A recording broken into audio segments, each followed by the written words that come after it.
창세기 3장 20절부터 4장 26절까지 읽겠습니다.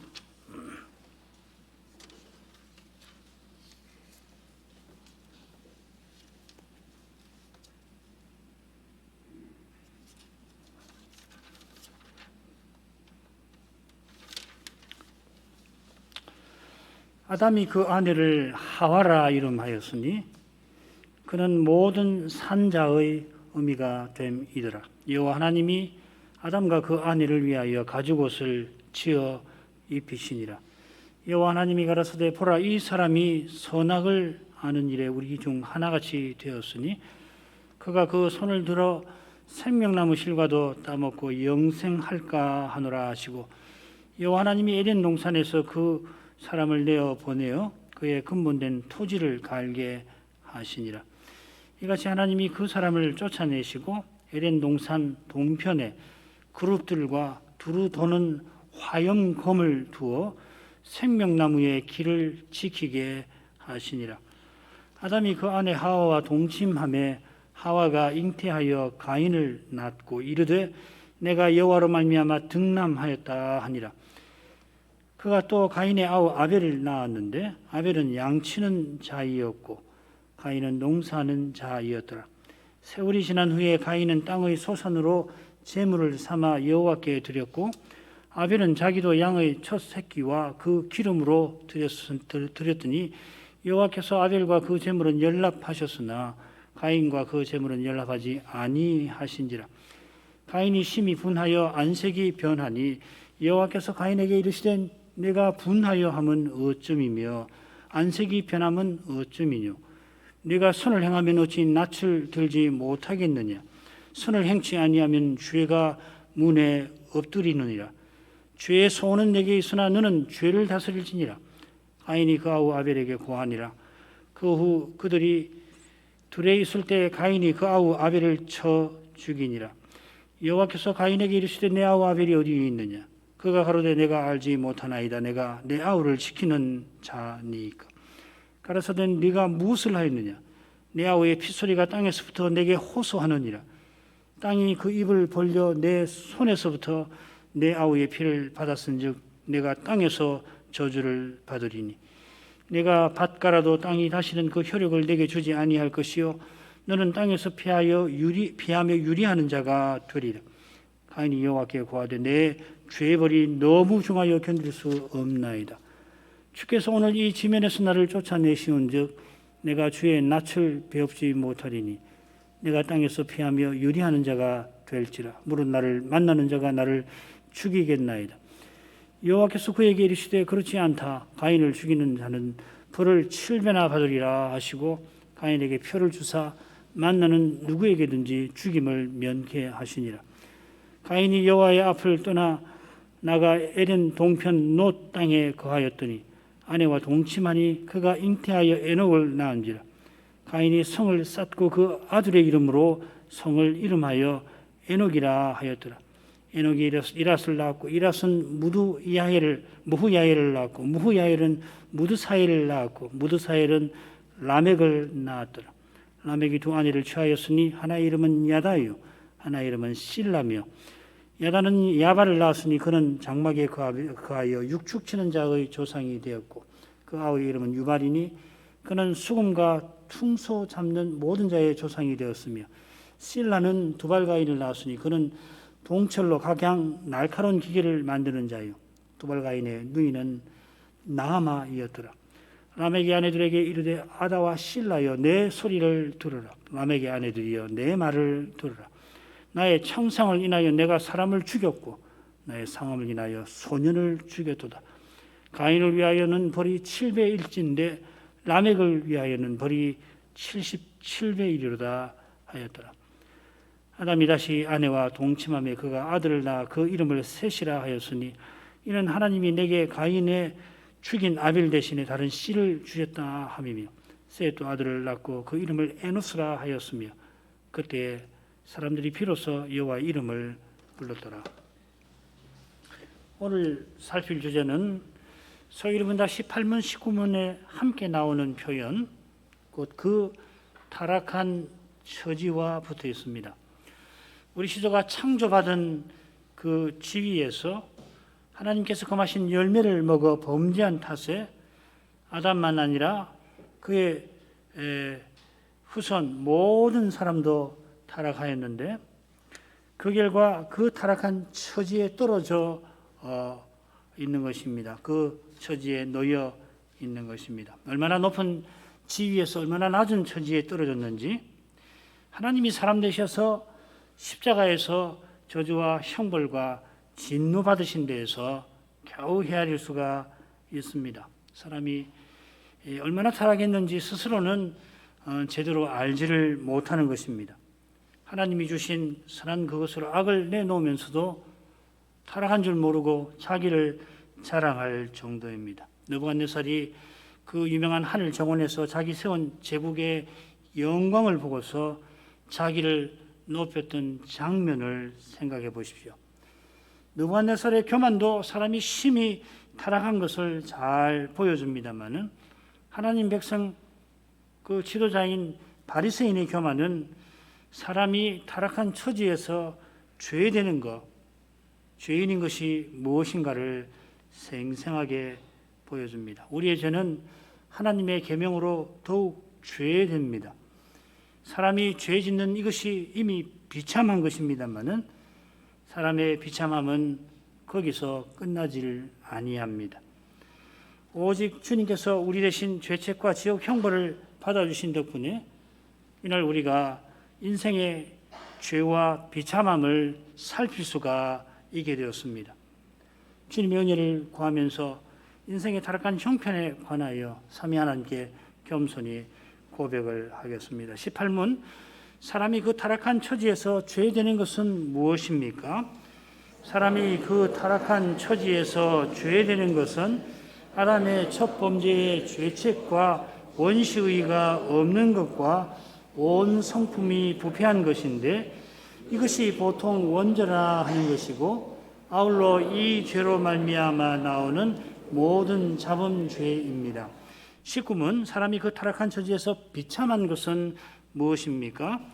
모든 인류는 타락함으로 말미암아 하나님과 교제가 끊어졌고 하나님의 진노와 저주 아래에 있으며 그로 말미암아 이 세상에서 온갖 비참함을 겪다가 결국 죽음에 이르고 영원히 지옥의 형벌에 떨어집니다.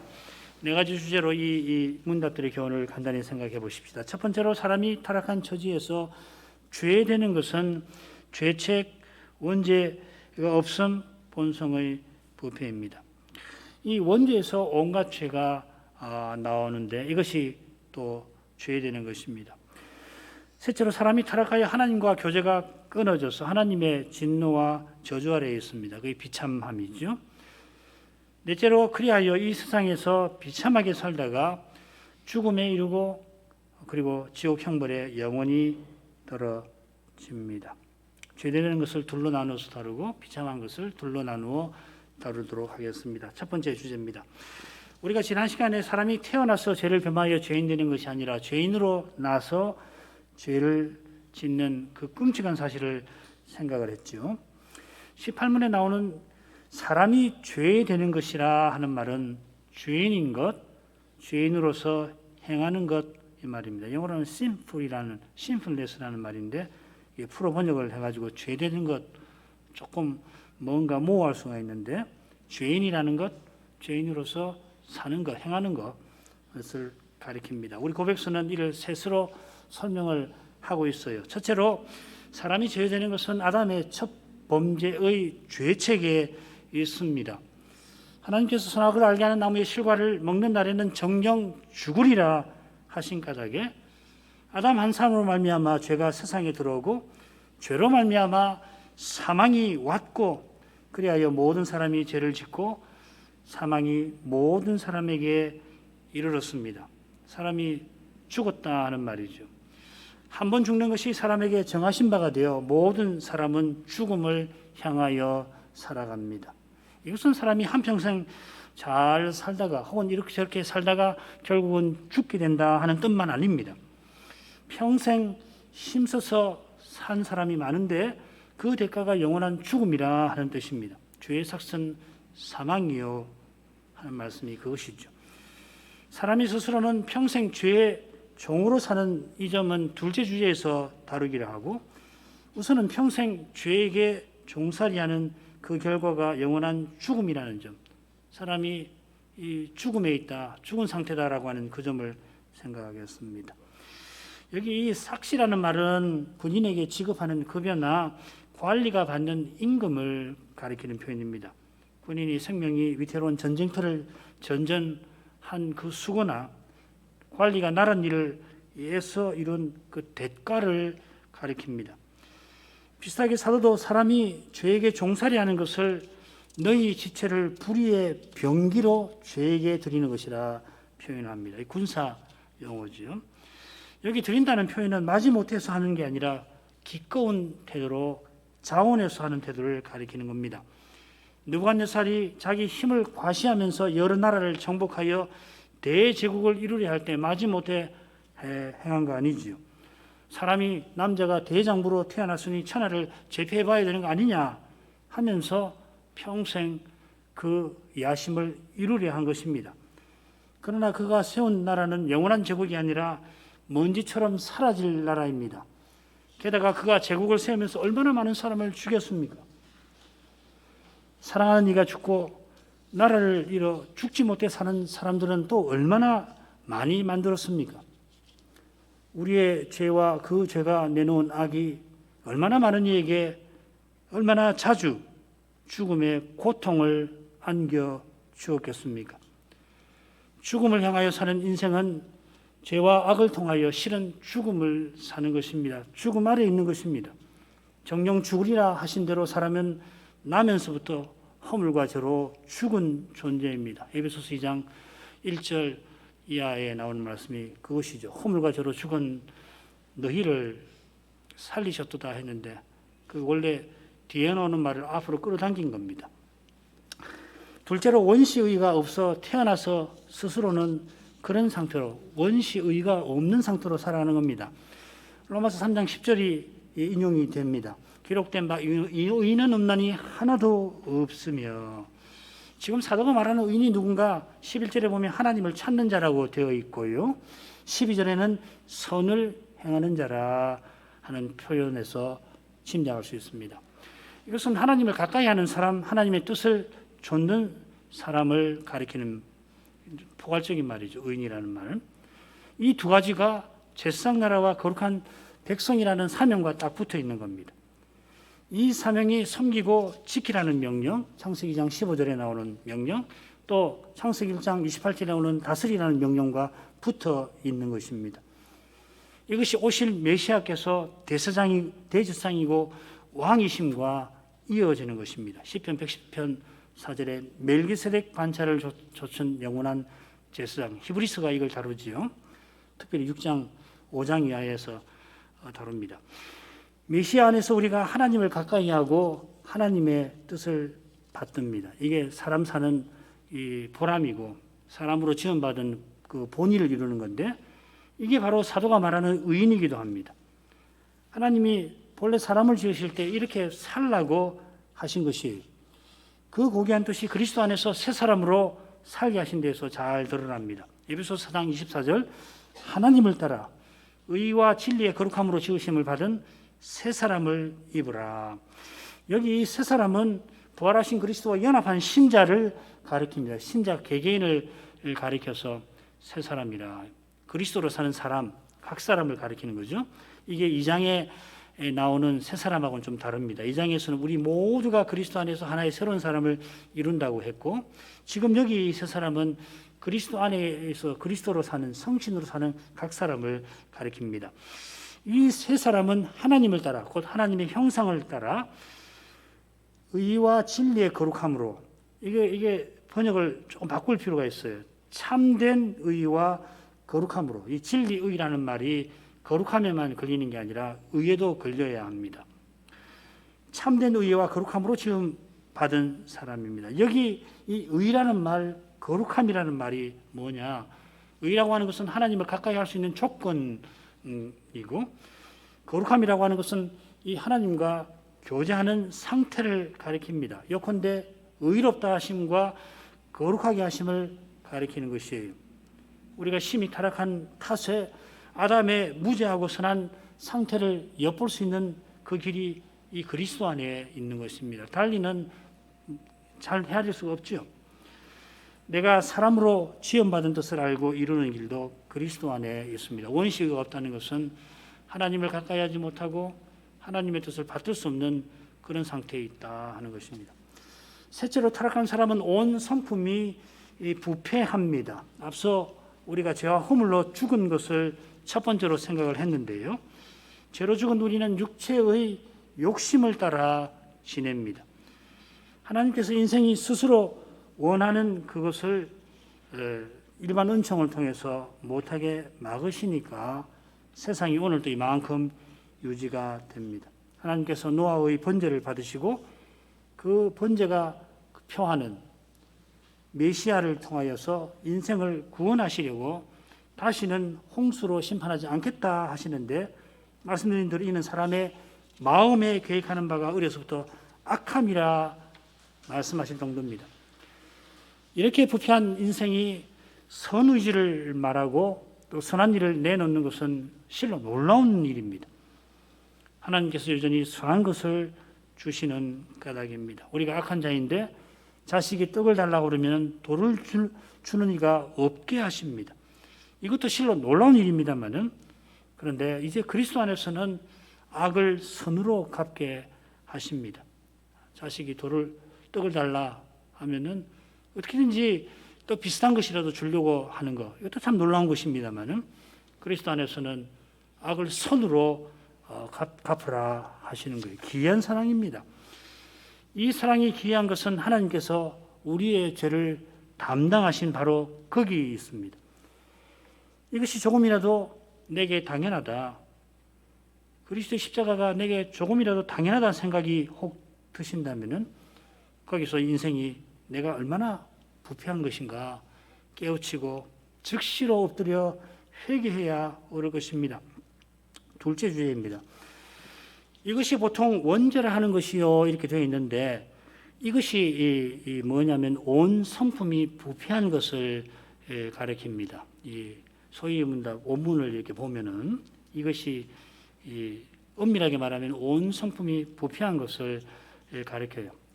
그러나 보통 그렇다는 거지 모두가 그렇다고 하지는 않습니다. 성품의 부패만 아니라 죄책 그리고 원시의 없는 것, 이거 다 포함하여서 원죄라 말할 수가 있습니다. 원래 원문은 본성의 부패만을 가리켜서 이 원죄라고 이야기하지만은, 그러나 너무 좁은 견해고 넓게는 이 아담의 첫 번째 그 죄책, 죄 아래 사람이 죽은 상태로 있다는 거, 그 다음에 원시 없는 거, 그 다음에 온 성품에 부패한 거, 이걸 다 뭉뚱그려서 원죄라 생각하셔도 좋다 이 말입니다. 그만큼 죄는 교묘할 만큼 복잡하고 두려운 만큼 신비합니다. 아무도 죄를 제대로 다룰 수가 없어요. 그 길은 말씀의 빛 가운데에서 십자가 지시고 부활하신 그리스도 안에서만 죄를 다룰 수 있는 길이 열립니다. 그러지 않고 죄를 다루면은 이미 죄의 교묘함에 걸려서 원치 않게 두려운 결과를 낳을 수가 있다 하는 말씀입니다. 사람이 본성이 얼마나 부패했는가 하면은 죄에게 종살이 하는 데서 잘 드러납니다. 로마서 6장 19절입니다. 너희 육신이 연약함으로 내가 사람의 예대로 말하노니 전에 너희가 너희 지체를 부정과 불법에 들여 불법에 이른 것 같이 이제는 너희 지체를 의에게 종으로 들여 거룩함에 이르라. 사도가 먼저 너희 육신이 연약함으로 내가 사람의 예대로 말한다 한 뜻이 있습니다. 지금 지금 사도가 언급하는 사람의 예가 뭐냐면 노예죄지요. 노예죄를 예로서 들었지만은 사람이 죄를 섬기는 것은 훨씬 심각한 것입니다. 노예죄 정말 악한 제도입니다만은 하나님이 선하셔서 이 노예가 때때로 좋은 주인을 만나가지고 그 주인 아래서 아주 보람있게 살기도 했습니다. 위대한 저술가가 되기도 하고요. 국가에 기여하기도 하고 또 어떤 주인은 노예를 사랑한 나머지 자유롭게 살게도 풀어주기도 하고 집에 있을 때도 정말 식구처럼 형제처럼 대하는 주인이 있습니다. 그러나 죄는 전적으로 악해서 절대로 그렇게 아니합니다. 죄를 섬기는 인생도 모든 본성이 부패한 까닭에 스스로는 악한 주인을 거스르지 않고 악한 주인 죄와 한통속이 되어서 하나님을 대적합니다.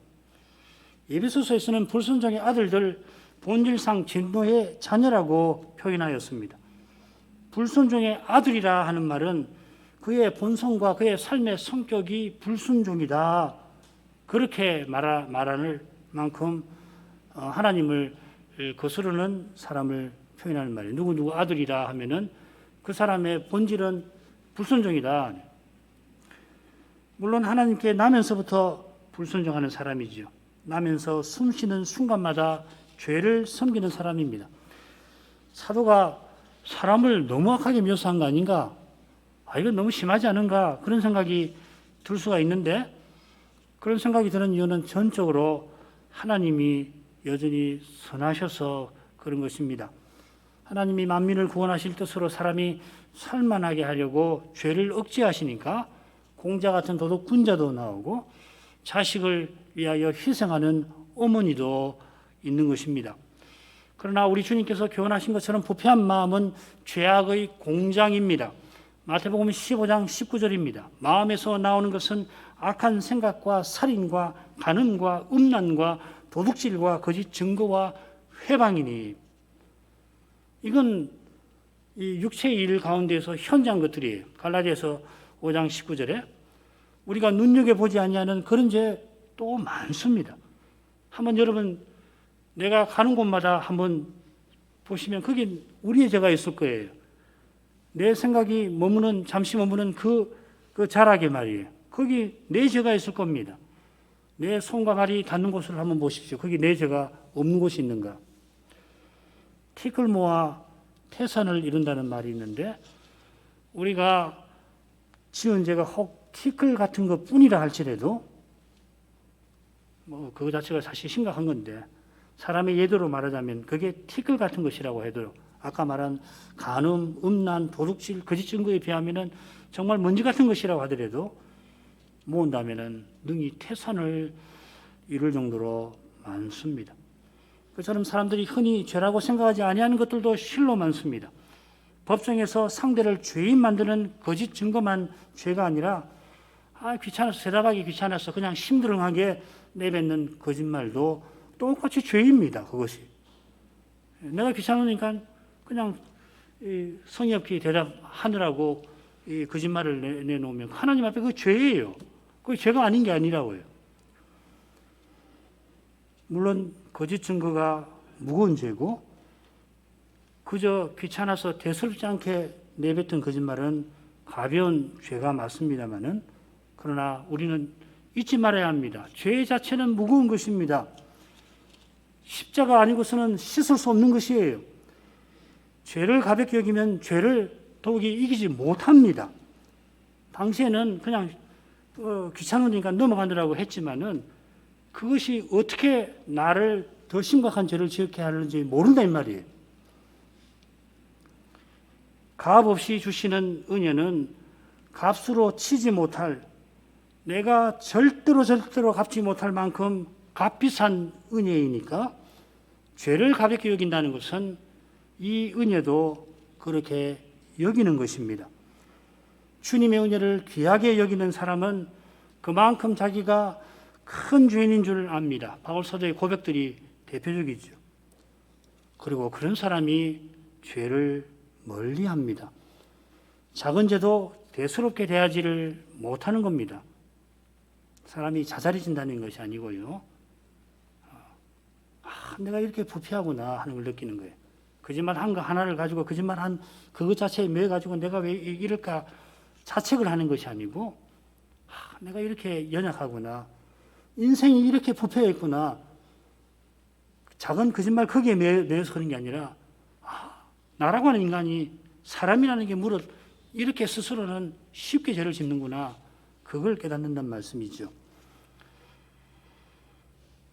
사람이 얼마나 연약한가, 은혜 없이 죄사함 받지 못하는가 알아서 그렇게 되는 겁니다. 그렇게 날마다 죄를 멀리 한다 해도 날마다 우리는 그리스도의 공의를 의지하지 않을 수가 없습니다. 똑같습니다. 날마다 죄를 멀리하는 사람이 철저하게 날마다 매 순간 그리스도를 의지하는 것입니다.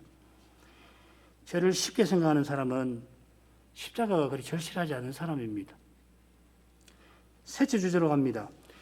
이 주제는 네 번째 주제와 함께 사람이 타락한 처지에서 비참한 것을 다룹니다. 먼저는 하나님과 교제가 끊어졌습니다. 지난 시간 살핀 대로 우리 시조는 하나님께서 우리 시조를 찾아오셨는데 우리 시조가 하나님 낯을 피해버리죠. 우리 시조가 하나님 말씀을 듣지 않고 뱀, 곧 사탄의 말을 들은 탓에 하나님께서 우리 시조를 낙원에서 쫓아내셨습니다. 창세기 3장 24절 인용이 되었는데 이같이 하나님이 그 사람을 쫓아내시고 에덴 동산 동편에 그룹들과 두루도는 화영금을 두어 생명나무의 길을 지키게 하시니라. 낙원은 그저 온갖 가실이 있는 살기 좋은 것만 아니라 하나님께서 찾아오시는 곳입니다. 인생을 만나려고 거룩하게 정하신 곳입니다. 아담들은 그런 곳답게 지키라 하셨던 것입니다. 그런데 아담이 하나님의 거룩한 명령을 어겼으니 이제 거기 있을 수 없습니다. 그런데 우리 시조가 금령을 어겼으니 거기 있지 못할 뿐만 아니라 금령을 어긴 후에 부패해져서도 그럴 수가 없어요. 아까 33장 24절 읽었는데 22, 23절을 읽겠습니다. 여호와 하나님이 가라사대 보라 이 사람이 선악을 아는 일에 우리 중 하나같이 되었으니 그가 손을 들어 생명나무 실과도 따먹고 영생할까 하노라 하시고 여호와 하나님이 에덴 동산에서 그 사람을 내어 보내어 그의 근본된 토지를 갈게 하시니라. 우선 우리 시조를 낙원에서 내어 보내시기 전에 하나님이 하신 일이 있습니다. 그것은 그들을 위해서 가죽옷을 지어 입히신 것입니다. 가죽옷을 지어 입히신 것은 아담이 자기 아내의 이름을 하와라고 부른 것과 붙어 있습니다.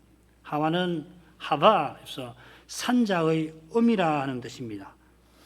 그런 이름을 아담이 붙일 수 있는 것은 하나님이 뱀을 심판하시면서 여자의 후손을 통하여 구원을 베푸실 것이라 약속하신 것과 붙어 있습니다. 그래서 그 약속을 깨닫고서 아담이 믿고서 아내의 이름을 이렇게 붙인 것이겠죠. 그래서 그런 그들을 위하여서 하나님이 친히 짐승을 죽여서 그리고 가죽옷을 지어 주십니다. 하나님께서 메시아를 보내어 구원하실 뜻을 이로써 더욱 보이신 것입니다. 3장 15절에서 약속하시고 짐승을 죽여서 가죽옷을 지어 입히신 것으로 그 뜻을 더욱 보여주신 것입니다. 그래서 아담의 아들 가인과 아벨이, 특별히 아벨이 제사를 드렸던 것이겠죠. 이런 데서 배운 것이겠죠. 하나님께서 이렇게까지 하신 것은 아담이 생명나무 실과를 따먹고 영생할까 하실 만큼 그가 죄로 어두워진 것과 붙어 있습니다. 선악과가 선악을 알게 하는 무슨 물질을 가진 과일이 아니듯이 생명나무도 먹으면은 영원히 살게 하는 물질을 가진 그런 과일이 아닙니다. 그런데도 아담이 그 마신 과일을 먹은 결과로 이 생명나무 과일을 먹고서 스스로 영원히 살고자 하는 그런 어리석은 죄를 범할 수가 있었던 것이죠. 그가 낙원에 그대로 있어서 그런 미련한 죄를 짓지 아니하도록 하나님께서 우리 시조를 또한 내보내십니다. 죄범한 인생을 심판하셔서 내보내시는 것입니다만 아울러서 우리 인생이 더 죄짓지 않도록 내보내시는 것입니다. 이것은 낙원에서 심판하시면서 복음을 전해주신 것과도 비슷한 것입니다. 하나님께서 구원 약속을 조차 우리 시조와 교제하시려고 그리하십니다. 하나님과 교제에서 끊어진 인생은 그분의 진노와 저주 아래에 있습니다. 앞서 죄와 허물로 죽은 인생이 불순종의 자녀임을 살폈는데 거기 에베소서 2장 3절에서는 본질상 진노의 자녀라 하였습니다. 이 불순종의 아들 진노의 자녀라는 이 두 표현이 에베소서 5장에 나옵니다. 에베소서 5장 6절 누구든지 헛된 말로 너희를 속이지 못하게 하라. 이를 인하여 하나님의 진노가 불순종의 아들들에게 임하나니, 이 진노와 불순종의 아들이 함께 나왔죠. 우선 이 5장 6절은 5장 1절부터 21절 줄거리에 비추어야 합니다. 이 5장 1절부터 21절은 새 사람다웠게 살아가는 삶의 원칙을 교훈하고 있습니다. 그 원칙은 둘인데요. 하나님을 본받아, 아버지를 본받아 그리스도처럼 사랑하는 것이고, 그 1, 2절입니다. 그리스도를 경외하여 서로 복종하는 것입니다. 21절. 자, 이것이 달리 말하면은 빛의 자녀로 사는 것입니다. 그게 8절부터 14절에 나와 있어요. 자, 그러려면은 이 세상에서 빛의 자녀로 살려면은 멀리 해야 될 것이 있어요. 어둠의 일이 있습니다. 그리고 힘써야 할 것이 있습니다. 이 에베소서 5장 1절부터 21절이 아주 정교하게 되어 있습니다. 방금 인용한 5장 6절은 빛의 자녀로서 그리스도처럼 사랑하며 섬기는 그 길에 멀리 해야 할 일들에 속하는 것입니다.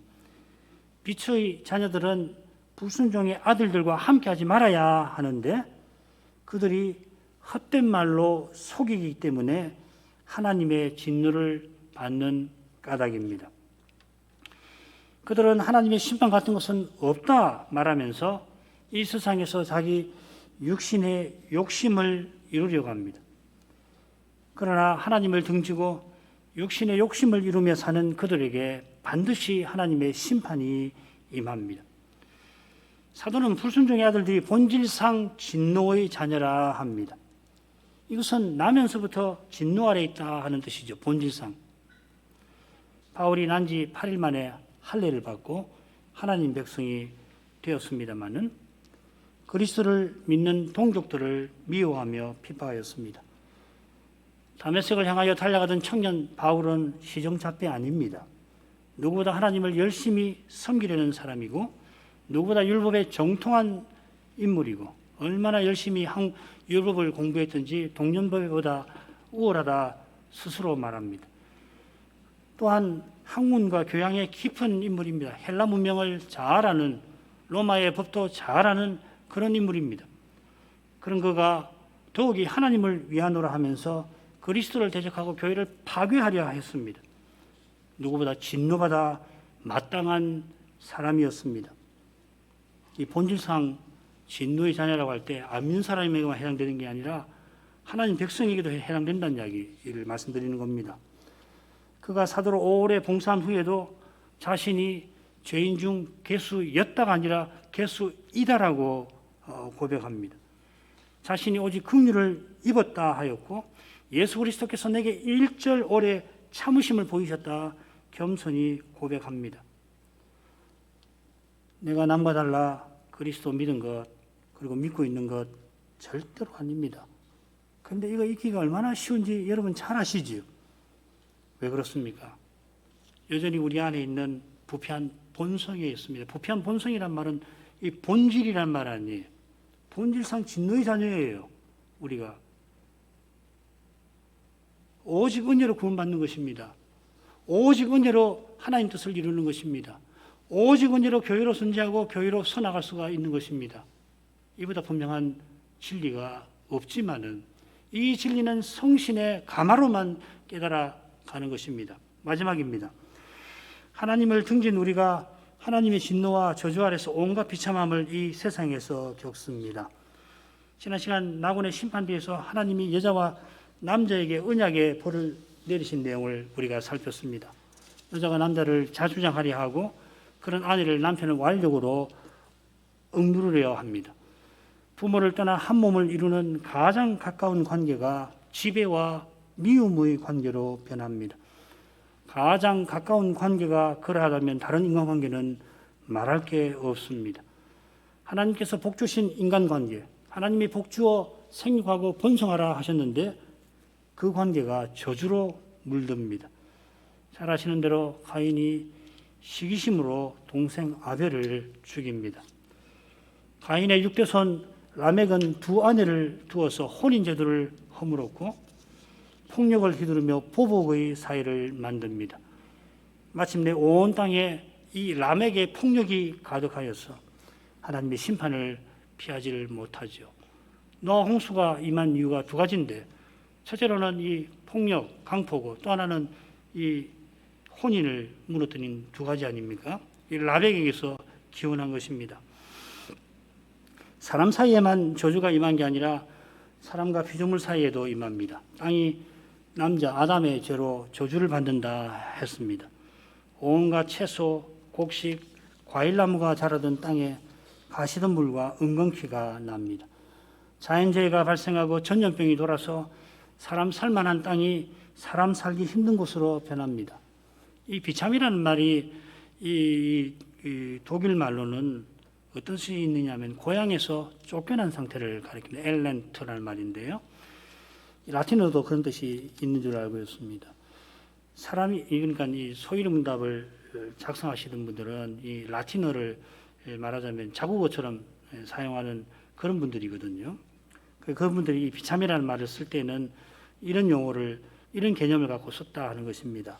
그게 뭐냐면은 고향에서 쫓겨난 상태입니다.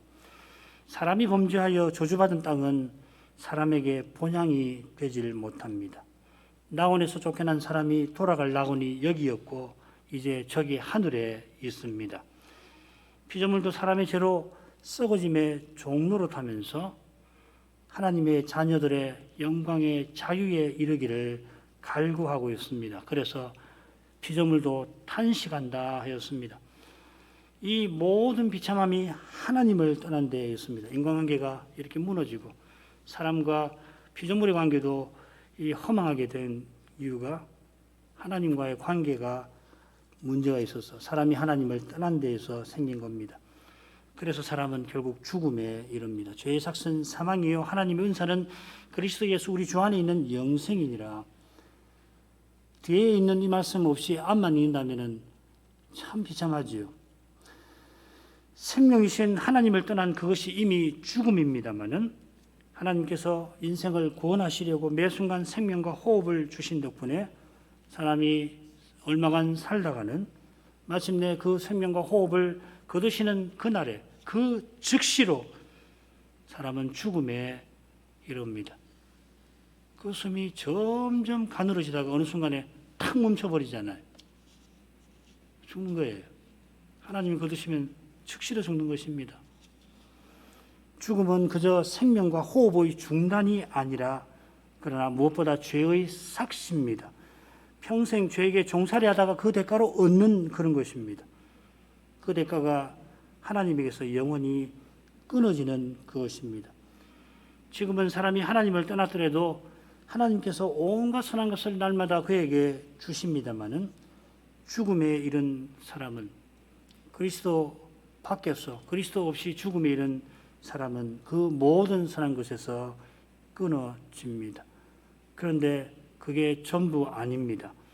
영원한 지옥 고통에 떨어집니다. 마태복음 25장 41절 또 왼편에 있는 자들에게 이르시되 저주를 받은 자들아 나를 떠나 마귀와 그 사자들을 위하여 예비된 영영한 불에 들어가라.